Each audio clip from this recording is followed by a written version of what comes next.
Hey there, and welcome back to my Factorio 1.0 tutorial Let's Play series. I'm Xterminator, and welcome back. And I'm very excited to be here because I think we're going to get a lot done this episode. I've done some work since last episode, and this one, off camera, so to speak.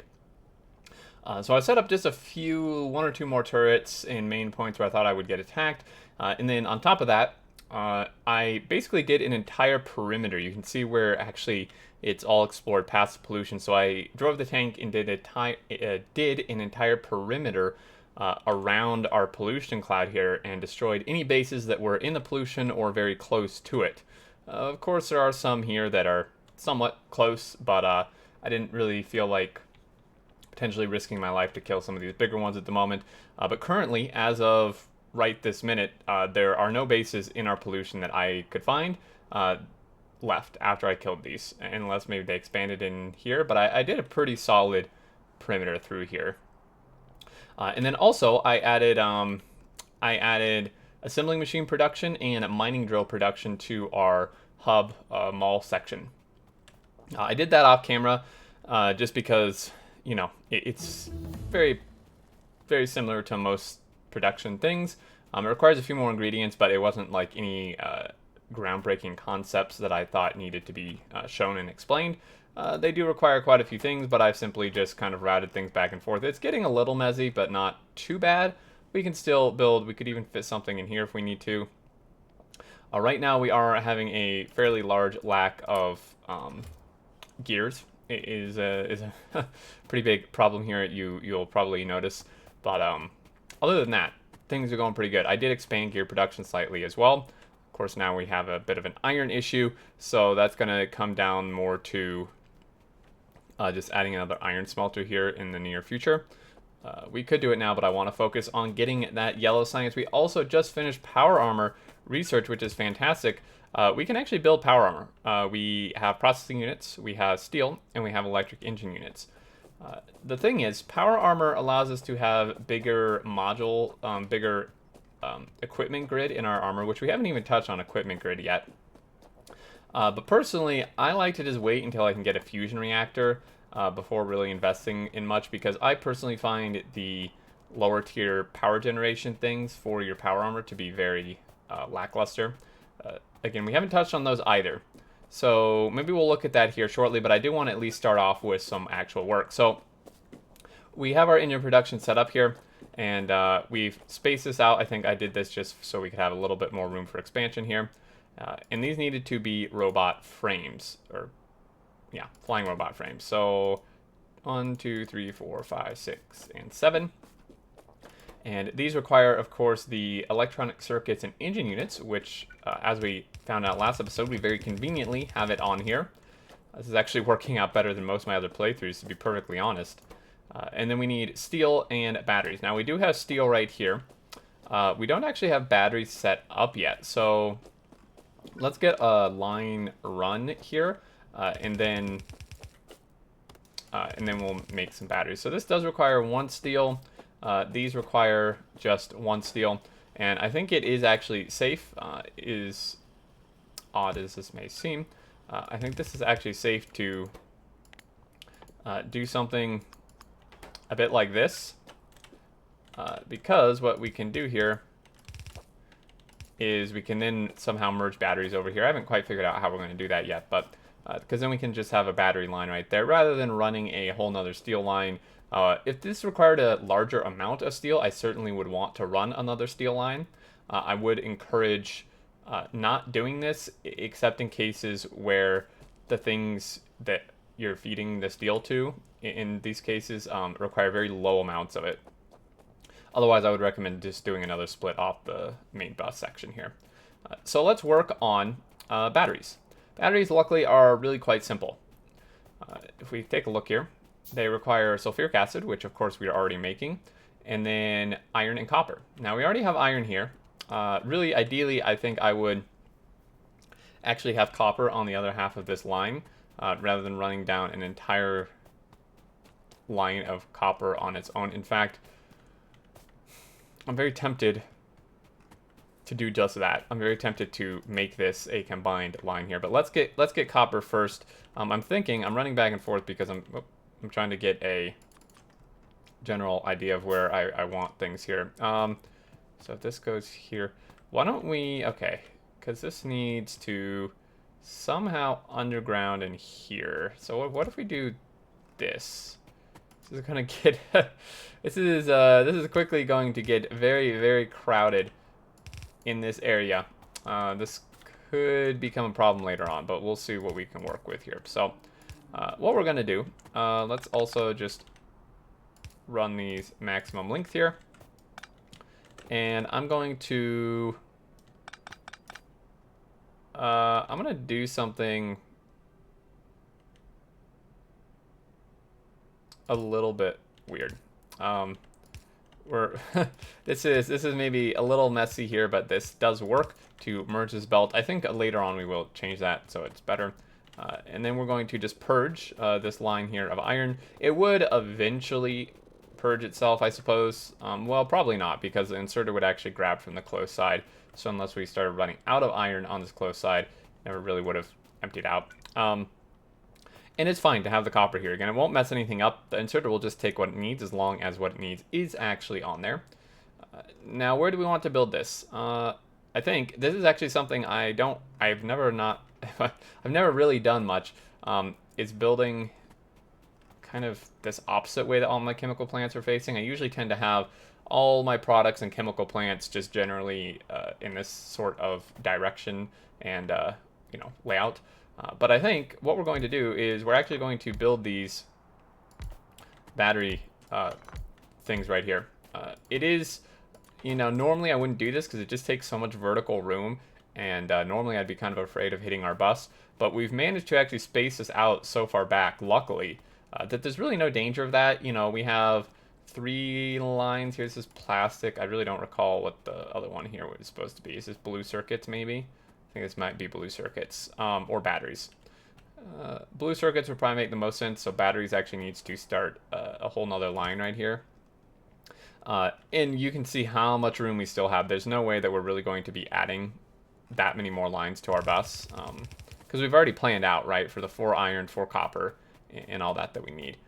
So now all we can do, let's switch back to our building layout here. So we can just grab straight from this line. Again, just these are not batteries. Clicking the wrong button there. I had sulfuric acid on the mind and hit the wrong thing. So iron and copper there, and then sulfuric acid, which again, luckily, is just right here. So this makes things incredibly easy. Now, what I'm going to actually avoid doing, there's a few things I'm going to avoid doing. I was initially just like my very quick thought was to just have this all be a above ground pipe and connect this up and then just pull the sulfuric acid that goes to the bus after this. That's not a very good idea. It's a very similar to the reasoning behind why you want to do splits every time you do a significant resource pull from the main bus. It's the same type of thing here. We don't want to run our main source of sulfuric acid that goes to our bus through the batteries first. We want to kind of have separate things. Now, of course, it is pulling from the same tank, but again, it's, in my mind at least, better to do something like this rather than pulling from here and then just connecting directly up, if that makes sense.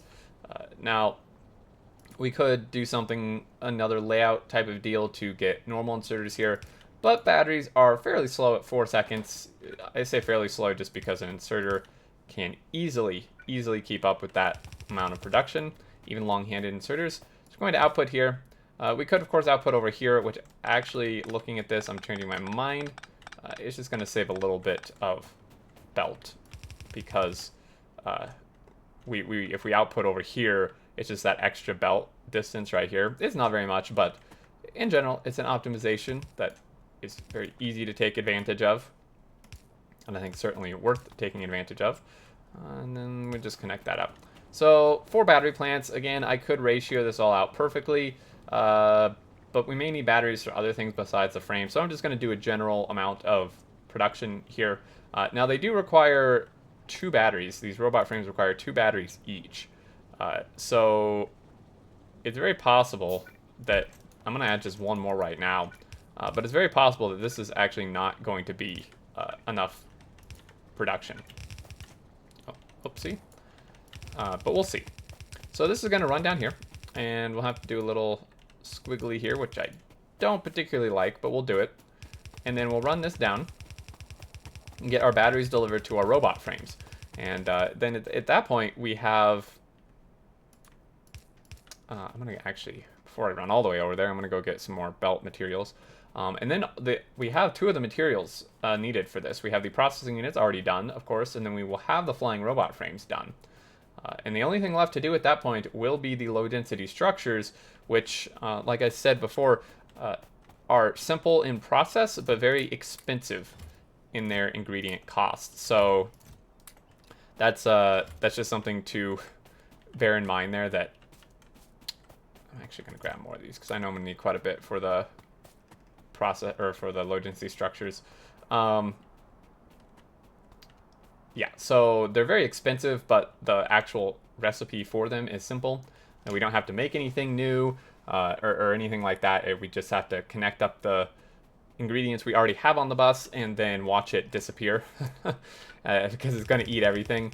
But, you know, of course, designing the build is probably just going to be the longest part there. So getting batteries over here to connect up with the steel. There are a few ways I could do this. So there's two ways off the top of my head. We could just run it along here. Very simple, straightforward, underground, and connect it. If we want to get it a little more tricky, and it may look horrible, but be interesting, is we could underground through here. This is, I don't know, let's see how that looks. It's really actually not noticeable. I kind of like it. We're going to do that. It's, you know, just taking advantage of space that's already there, and you know, the only thing you need to take advantage of that is the underground belts. So, you know, it's maybe a little more complicated, but it is just taking advantage of that already existing space rather than just adding another tile that we have to take into account when building things out. And then we'll go something like that. Try to figure out where exactly. Sometimes it's hard for me, at least, to eyeball the distance spacing for this type of thing. And then this here should connect up perfectly. So this is only 3. This is something has gone wrong here. Why don't we run, at the very least, why don't we ghost place this?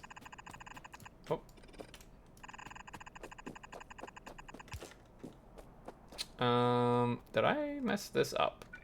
I did mess this up. Shoot. There's actually one more line here. Thought I calculated for that. You guys may have seen that. You guys may have seen that I goofed this up here. And of course the batteries are already... Okay, so what we're going to do is we're going to cut the belt. I don't really feel like picking all these up right now. So we're just going to cut this belt, leave this one here just for the moment. Now, of course, these pipes being here is quite annoying. And we're just we're gonna connect that belt up, that one that's in the wrong place, and we're going to just let it drain, you know, as we make the robot frames. And then once it is empty, we'll just pick it up. So yeah, these pipes are a bit annoying, but we can move them eventually. But again, just for the sake of getting the science done now, I can take more advantage of these, I suppose, the distance we have to work with here. I just kind of thought it looked a little better like that, but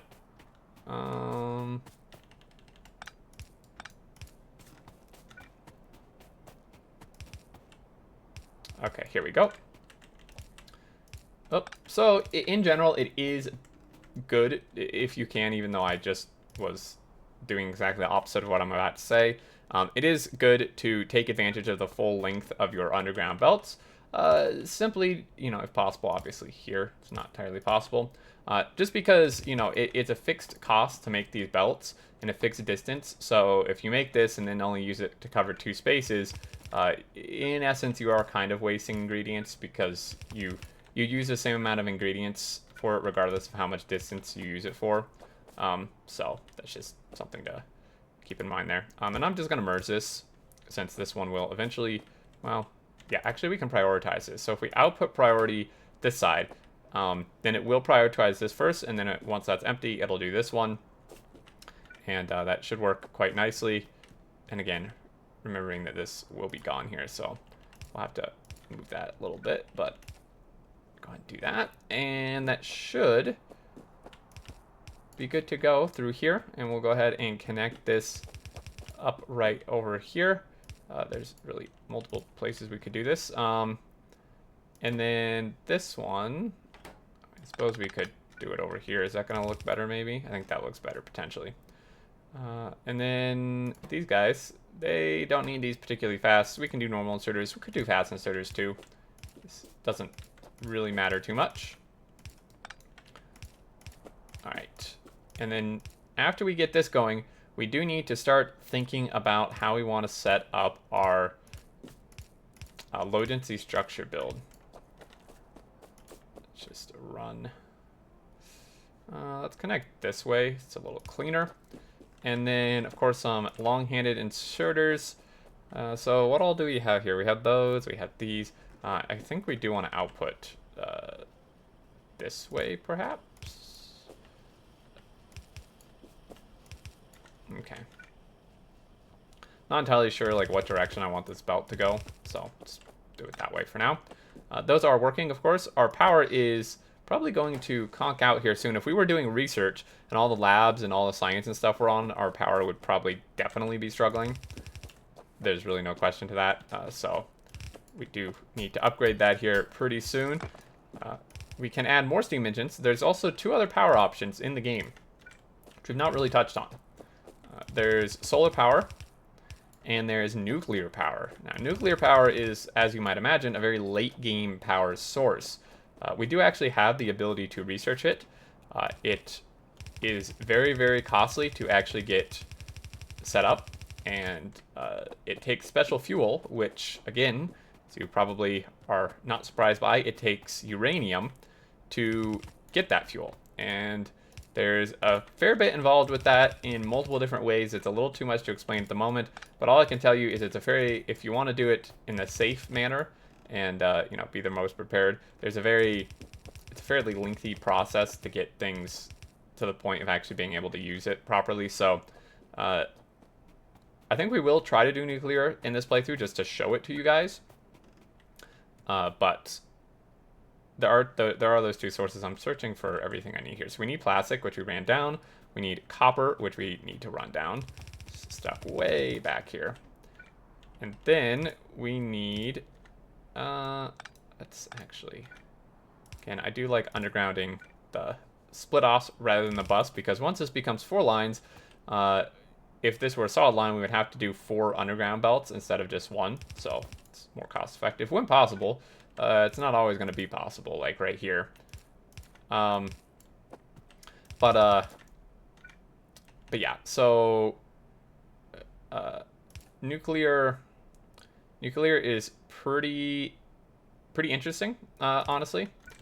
Like I said, it's a fairly extensive process to actually get set up properly.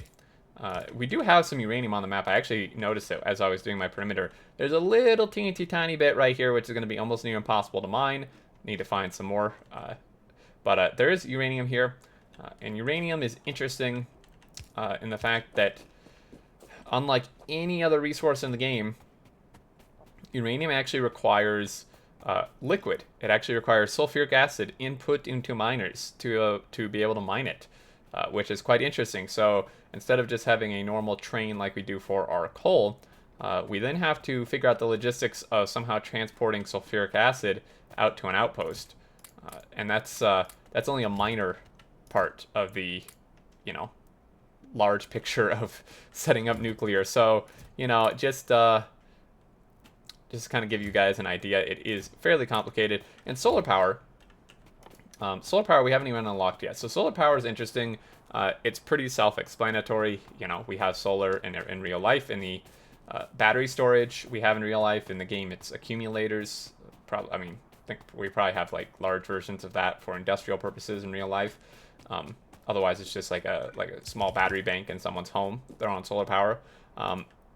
Solar power, though, it's, obviously not as, doesn't produce as much energy as steam, even.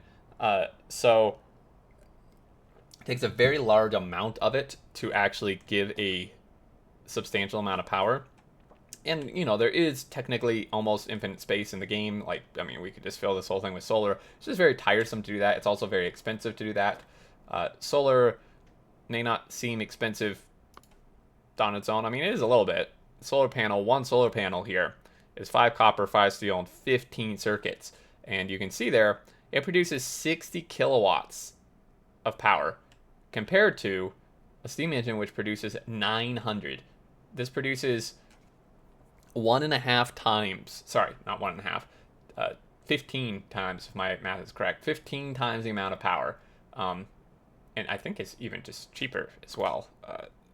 Yeah, definitely cheaper. So obviously solar doesn't generate pollution and doesn't take fuel, but you need a massive amount of it to generate an equal amount of power compared to steam power. And nuclear, of course, just knocks it all out of the ballpark. But working on the low-density structures, I'm actually going to move these turrets since I'm working here right now. It's probably safe, and we'll replace them. Hopefully remember to replace them once we build this.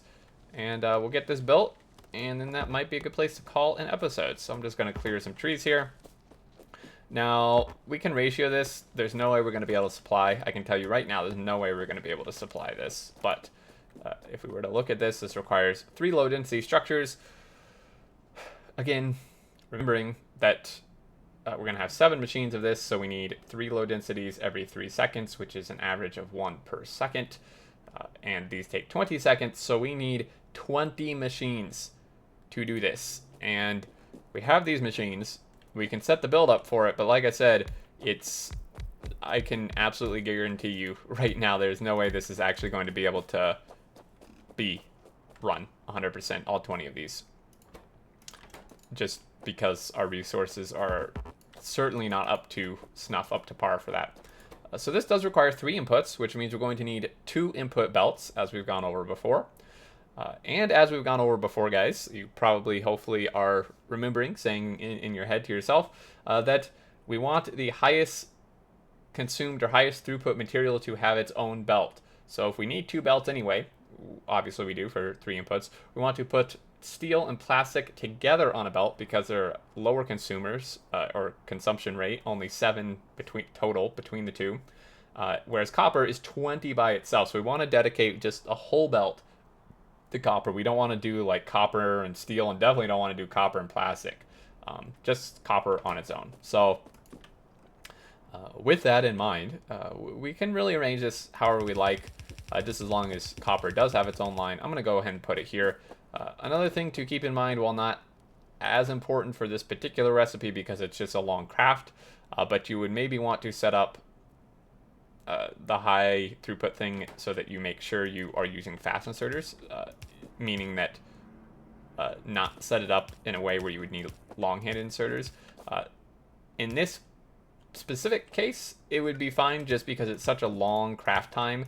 Yeah, even long-handed inserters would keep up with the demand. But there are other cases, other recipes where that would not necessarily be true. And we're going to just have this be here, and we're going to have an output belt here. And we could set it up very much like the blue circuits, actually. Also, just due to the low amount of things, we could just leave 1 input belt for the other side and just have a long-handed inserter here.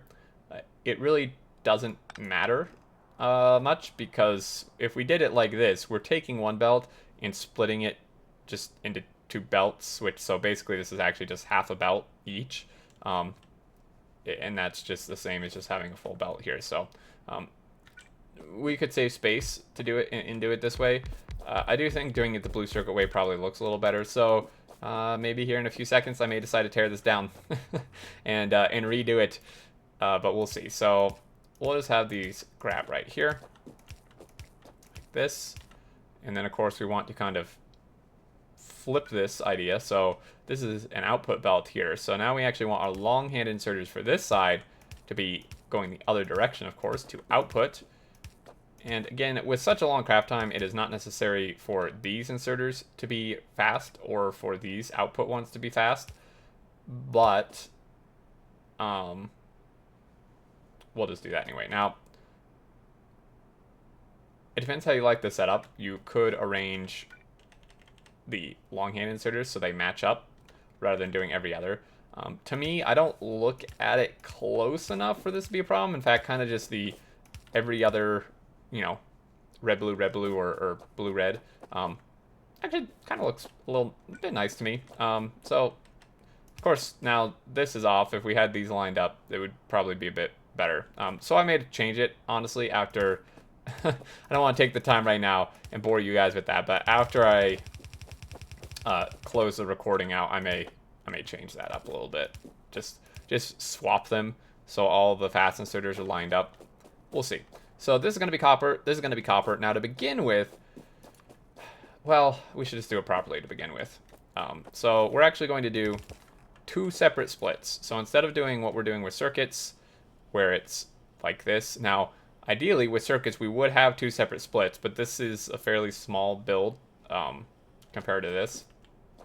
I mean, really, this is probably just not even enough for the science anyway. But actually, I think it is, just because we only need 2 of those, and they craft faster than these. But these require 20 copper, much like that requires 20 circuits, but there's a much larger number of machines. So we're going to split each one separately from the bus. And again, keeping in mind, I know full well this is not going to supply this. I mean, it looks all good and dandy now because this is backed up, and I mean, this isn't even on. But you'll see probably in fairly short order here that this is just going to be empty, and probably like only the first 2 machines are going to work. We need to add at least 1 more copper smelter, probably, I'm going to say probably 2 more, so having a total of 3 for this to even begin to work close to full. So that's just something to keep in mind there. So now, if we take this and come do this again, we're going to do like we've done so far for the most part. Is we're going to run these lines separately and then combine them here, just so we're not, you know, doing that in the middle of the bus. And then this one, it's gonna go right here. Just holding left click and dragging, and we now have this combined line. So we can finish this out with some power pulls here. We would do, of course, we unfortunately need 3 for this to really work. Once we get substations, we could maybe get away with doing just a substation on each side. We haven't really looked at substations yet. They're just larger coverage area, basically. They're just an upgraded version of this. So we have this. These will run once I actually connect the plastic. This poor copper is going to disintegrate quite quickly. However, we now have low density structures.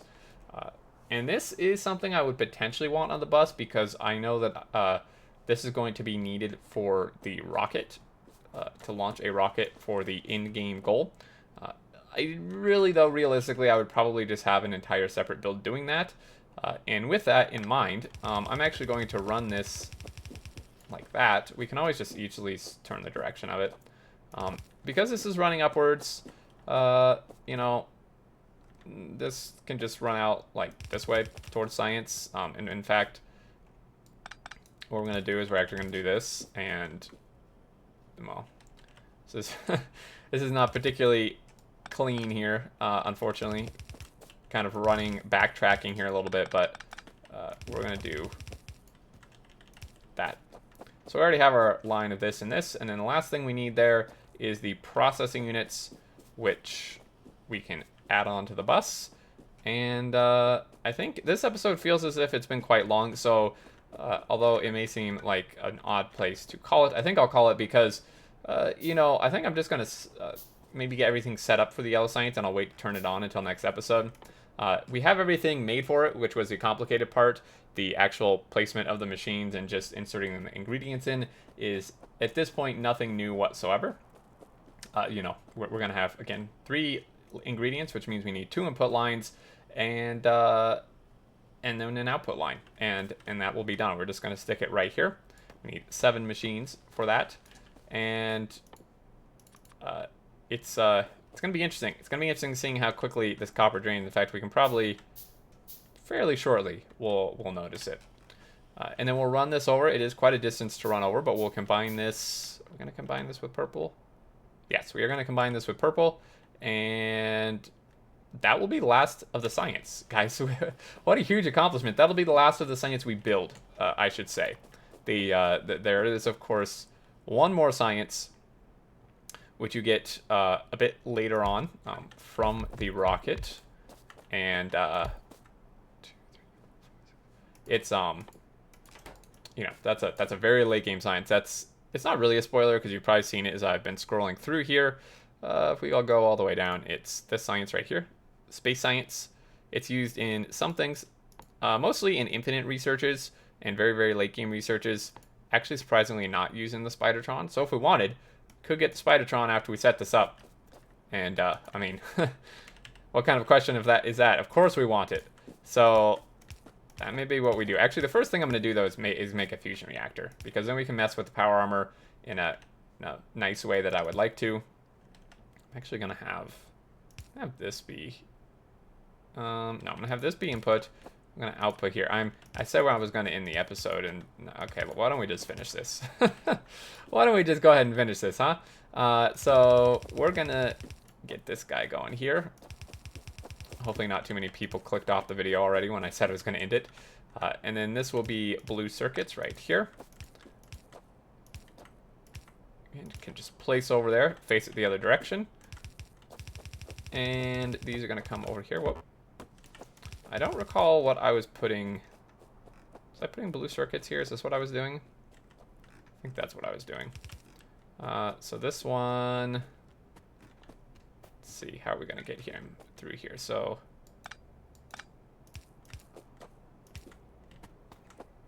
I was going to click and drag, and then the belts moved me around. I figured that was maybe not the best idea there. So this actually needs to combine right here, so I'm going to just do a little bit of a underground right there. So we can tear this up, of course. Don't need it way back here. And then this will run over like so.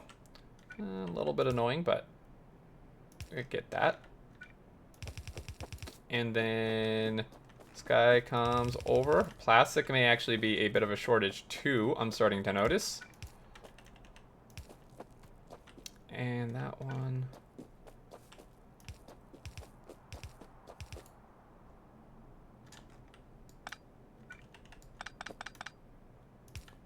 Okay, so there we go. This will be blue circuits. Very nice to not have been attacked yet. This episode, you can see copper starting to dwindle here a little bit. Not looking so good. And then we'll just have an output belt here, and I'll disconnect this off camera. That's really a no-brainer. Nothing of importance there, connecting it up to the purple belt. And there we go. So these are now working. Officially, we have the first machines working, guys. The final craftable science is complete. And this is what our base looks like to get to that point. Now, of course, it's somewhat deceiving. We really don't have near enough production to actually support this if we turned on science. So what we're going to be doing here in the near future, very near future, is adding in more smelters. At least one more iron smelter, definitely another copper smelter, maybe 2. And then we're going to be working more with trains because... Of course, these patches right here are not going to support all those additional smelters. We do have an iron patch here, very conveniently. We'll probably run over just to use it without a train. It's right there. We do need a train, though, of some sort for copper. So maybe setting up a proper 2-lane rail system over here, because then we can tie into this copper quite easily. It's a decent-sized patch. There's also a large patch down here. And now that we have robot frames, I can start making robots and construction robots and use those to build my rails, which will be significantly easier. And we'll go over all that as the time comes. I know it sounds like a lot, but we'll cover it when we get there. So this is a huge accomplishment, guys. This episode may have run a little long. I'm really not sure how long it was. It felt fairly long, but we got everything done. It looks glorious aside from this very, very sad copper belt now and blue circuit belt as well. But there we go. So, as always, guys, thank you so much for watching. I do hope you found this helpful and enjoyable, and if you did, a like is much appreciated, so other people can come across this and find it as well, and hopefully find it helpful. And if you're new to the game, I hope you're having a great time. If you're new to the channel, welcome, and feel free to subscribe if you aren't already to keep up with all the content I'm putting out, which there's quite a lot of it for 1.0. And any thoughts and questions, do leave below. But until next time, I look forward to seeing you all, and do take care.